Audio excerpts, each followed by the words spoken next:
Awesome.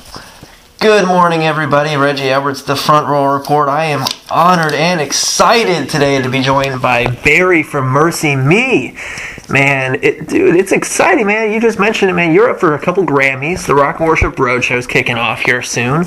Yeah. Man, it's a fun time for MercyMe, man. How's it feeling? Man, it's feeling really good. We actually had a lot of time off in the fall, so we had some great family time, and we are just started last week to record another Christmas record, which I think it's been about 10 years since our last one. So we said we weren't going to do another one until we went gold on that one, but I don't think that's going to happen. So we're just going to go ahead and do another one.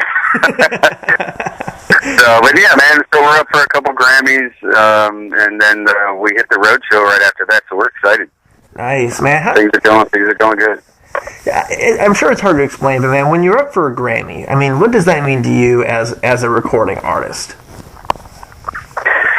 Well, I mean, you know, it affects every other area of your industry. I mean, even it's nice to be nominated. You know, I mean, it shows that people value your work, and hopefully you're having some kind of impact in people's lives, and so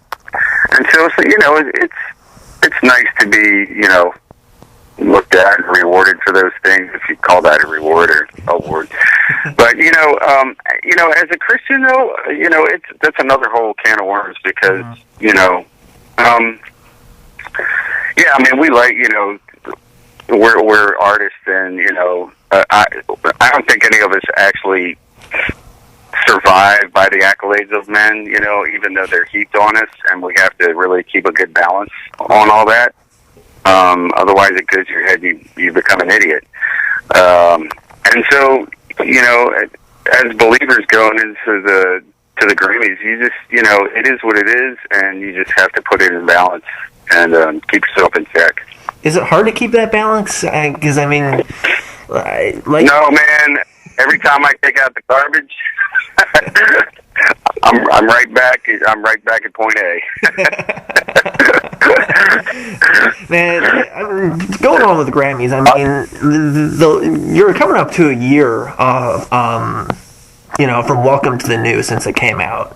I mean, it's right. Welcome to the New. That was your 5th #1 album in a row on the Christian charts. I mean, going along with the Grammys, I mean, it's got to be just obviously feels rewarding to have that, that level of success. But I mean, you've got to find that balance as well. Well, it is true. It's humbling, actually, and we're seriously blessed to be able to do this as long as we can, especially now with the decline in the music industry. But you know what? I believe that it's God through us, and He's going to allow us to do this as long as He wants us to. And as long as people's lives are being changed, and hearts are being broken for Christ, we're gonna keep on doing it as long as we can. Yeah, it's been an impressive career for you guys. I mean, from the back in the beginning with I Can Only Imagine back in 2003 up to now, 12 years later, with songs like Shake or Greater off of Welcome to the New. I mean, MercyMe has definitely been a mainstay in the Christian industry, and you look at all of the bands that were big 12 years ago. How does it feel to know you guys are still relevant 12 years later, and not just relevant, but one of the most popular, still most successful artists in Christian music? I know. It's surreal, honestly. There's no explanation for it other than hopefully every time we get together and make another record, that we really push ourselves to be forward thinking, and try to stay current, try to do some things that might, capture the attention of the public, and Bart writes most of the lyrics, and so, the content of the lyrics is, and that's really the driving force behind Christian music, is the content. And so it's God, speaking through Bart and, the things Bart's going through on a personal level that, he puts down on paper. And so that touches people. We've always been one of those bands that, it's kind of a healing band. Getting people through rough times. I mean, all the songs, Hold Fast, Hurt and the Healer. There's so many. And it just, we've been labeled a funeral band by some. and that's okay. You know what, man? If that's where we need to meet people, then we're fine with that. But, and so, it was like, I don't want to wish hard times on us so that Bart can write about it, but, that is who we are, and we kind of wear that on our sleeves. One thing that I think is really cool in the present-day Christian music industry is we have tours like the Rock and Worship Roadshow, and then going on at the exact same time, there's Winter Jam going on at the same time, and both tours, not just in the Christian industry, but just in the overall music industry, are two of the most successful tours every year, annually. And it's really cool to see the packages, the lineup packages on each tour, especially Rock and Worship Roadshow. You got bands like yourself, then this year you got Tadashi, and then you got Group One Crew, and then Crowder's on there, and then Matt Maher. It really helps a lot of ministries, because as a Christian band, you're not just a band, but you're also a ministry too. Exactly. How do you feel MercyMe's ministry has changed or evolved from 12 years ago to now, and how do tours like the Rock and Worship Roadshow help the ministry? Well, I think that 12 years ago, and I wasn't around in the band when they started. I came on actually in 2003. Right. But it's become a much larger machine now, and so the vehicles get larger, and whereas back in the day, it was youth camps and churches, and then you make that crossover into larger rooms, broader audiences, larger tours, and and years ago when we started the road show, it was our intent to, we were looking at all the higher ticket prices, and and times weren't so good. Well, I don't know if times are good now, but they really weren't good back in 08 and 07, And so for families to come to a show, it was tough. And so we thought, Winter Jam's doing this $10 ticket. Let's go out on the West and do a $10 ticket. And at that point, that was our ministry. That was like, what, let's give back, because we're taking a risk, and let's give back to the public. Let's make it available for people to come be ministered to by all of these other artists. Stack the deck with diversity, hence Crowder, Jamie Grace, Matt Mark, Adashi, and it's been pretty much a diverse package.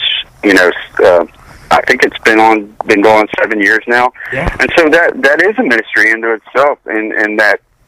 Whoever comes to the show may not necessarily like all the artists, but they're probably going to like one or two of them, and they're going to be ministered to by these people. And, so, and our ministry, has evolved in that we've gone from just, I think, focus to now it's just much more of a broader scale, in that it's inclusive with so many other artists. And it's great to tour with our friends, and we're all out there for one reason, and doing it together. It's a blast, and man, I tell you what, the road show it's energetic. We always say, wow, it's electric in the room. It is. And it really is. It really is. I've never seen people stand for hours and hours on end without sitting down. It's amazing, but we're blessed to be out there doing it. It's great. How's it going to feel to be back on the road show? Because last year you weren't on all of the dates. I don't think you were on any of the dates. Obviously, last year, third day. No, we took a break. Yeah, still in third day, I believe, last year. feels awesome. We are really, really excited to be back on it. Last year we're sitting around twiddling our thumbs. I think some of the guys caught it a couple of the shows around the country. I think some of our crew went in Dallas, and they loved it though. They thought it was awesome. Yeah, I was at the Louisville show, and Bart showed up at the show, and he even said on stage, he's like, "We're not on the tour, but man, I couldn't sit at home and not show. I had to check out some of the shows." In today's industry, I mean, with declining record sales for overall, I mean, there's still a lot of bands still sell a lot, but for the most part, it's not what it used to be. You almost have to tour more now than ever, just to financially make it. And I would say most of the income is coming from touring now, for most people. So it had to have been tough. It had to have been weird not to be on the road. I mean, it was a little weird. I mean, we were a little teary-eyed, like, oh, Roadshow. But we had some crew out there actually working on it, so they kind of kept us up on what was happening. And, awesome. It sounded exciting, and we were sure sore for missing it, but we're back this year. Is it harder to prepare for, I mean, I'm sure you get this question a lot, but I mean, is it harder to prepare for a tour like the Roadshow where it's a much more condensed set? You don't have an hour and a half on stage like you normally would for a headline tour. You've got maybe 30 to 45 minutes as a headliner. So there's I think we play 45, It's tough, man. There's so many songs that we know that people would like to hear, and conversely that we want to play, but we just can't do it all. We're gonna hit the high points, I think, and hopefully people will come see us again when we do a longer set, which is quite often. Right, exactly. But but and that's what it is, though. It's allowing people to experience so many different artists without it being a 6-hour show. Right. I was at the Roadshow obviously last year, and then I caught it in 2012 when you were in Indy, which was one of my favorite lineups. It was you guys, Disciple, Lecrae was on there, 10th Avenue North. Oh man, that was a great one. It was amazing. One thing was that in the Field House? Yes, which you guys are going to be on again this year, which is going to be great. Awesome. Nice room. One thing that I thought was really cool is and I've seen a lot of bands do this with some of their bigger hits that have been out for a while. When you guys played I Can Only Imagine, you really switched it up and played it in a different, version than what we would normally hear it. Is that something you found that works really well, that you kind of need to do, since the song has been out for so long, you play it so often that if you have to switch it up sometimes? On some of the songs, it's boredom. And it's half boredom, half you think that most of the audience have seen you before, and therefore that you think they're going to remember how you played it last time. And so you switch it, which is not the case. I've been to a lot of shows, and I can't even remember the set list of the last time I saw the same artist. Right. But so we just change it up just to do it because we're crazy. But Imagine, we don't mess with Imagine too much. We kind of occasionally we'll do a little bit of a instrumentation thing or a little bit of we never mess with the form too much, other than maybe leaving out some drums or something here. But that one was we kind of keep it stable. Okay. Now you mentioned earlier you guys are working on a Christmas album. When can we look for that to hit the public, and is it going to be any different than the last Christmas album? Oh man, it's already way different. It's definitely. Of course, it's really early. We only tracked 5 or 6 songs, in which we're going to hit it again in April. So we're only half done. Well, not even half finished the recording yet. So it's really in the early stages, but it's already different from the first one. So which I thought it would be, but I can't really explain it. It's kind of strange. It's not so far to the left that you're going to wonder what it is, but it's definitely it's not like straight ahead rocking, almost kind of like the last one was. Okay. There are elements of that, but it's going to be a little different. But yeah. Okay. Who are you looking for? So, and it'll be out next Christmas, I imagine, probably around Thanksgiving or something. I think it has to be finished by August. Okay, cool. So just in time. Yeah. Just in time. Yeah. Finally, who are you looking forward to seeing the most on the Roadshow tour this year? Man, I can't pick a favorite.